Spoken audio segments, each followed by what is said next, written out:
आवाज जनतेचा। नाशिक येथे आमची माती आमची माणसं जय किसान फोरम तर्फे भारताचे पहिले कृषी मंत्री डॉक्टर पंजाबराव देशमुख यांच्या जयंतीनिमित्त विविध कार्यक्रमांचे आयोजन करण्यात आले होते। त्या अंतर्गत 27 डिसेंबर 2024 रोजी रावसाहेब सभागृहात नाशिक येथे सौ छाया समाधान भिसे या चिंचाबाभर तालुका रिसोड जिल्हा वाशिम येथील शेतकरी आहेत यांना सपत्नीक पुरस्कार देऊन सन्मानित करण्यात आले। त्यांचे सर्व स्तरातून कौतुकाचा वर्षाव होतोय। सौ छाया भिसे यांनी कुटुंबात अनेक कठीण प्रसंगात दिवस काढलेत, परंतु जीवनात खचून न जाता आपला शेती व्यवसाय कसोशीने चालू ठेवला। आपले 3 एकर क्षेत्र तलावात गेले आणि मोबदलाही अल्प प्रमाणात मिळाला। त्यांनी त्या अल्प मिळालेल्या पैशातून 4 एकर माळरानावर शेती विकत घेतली आणि जेसीबीच्या साहाय्याने लेवल केली।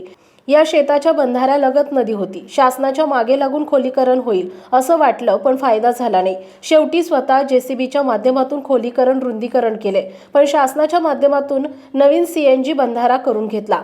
त्यामुळे पाणीसाठा झाला आणि शासनाकडे सीताफळाच्या लागवडीसाठी अर्ज केला आणि मंजूर झाला आणि सीताफळाची लागवड माळरानावर केली। शेतात जैविक खते औषधांचा वापर केला, सोलर पंप बसवला, त्यामुळे सीताफळातून चांगले उत्पादन होईल। त्यामध्ये आंतरपीक तुरीचं घेतलं। शेजारच्या शेतकऱ्यांना गटशेतीचं महत्त्व पटवून दिलं आणि शेतकऱ्यांच्या सहकार्यानं स्वामी समर्थ बचत गट स्थापन केला। शेतीच्या अवजाराची बँक स्थापन केली आणि सर्वच शेतकऱ्यांना मार्गदर्शन करत आले आहेत। त्यामुळे त्यांना जय किसान फार्मर्स फोरम आणि आमची माती आमची माणसं यांच्या संयुक्त विद्यमानं कृषीरत्न डॉक्टर पंजाबराव देशमुख प्रेरणा पुरस्कारानं ब्रिगेडियर सुधीर सावंत माजी खासदार यांच्या हस्ते नाशिक येथे सपत्नीक गौरवण्यात आले आणि खासदार भगरे साहेब हे सुद्धा उपस्थित होते।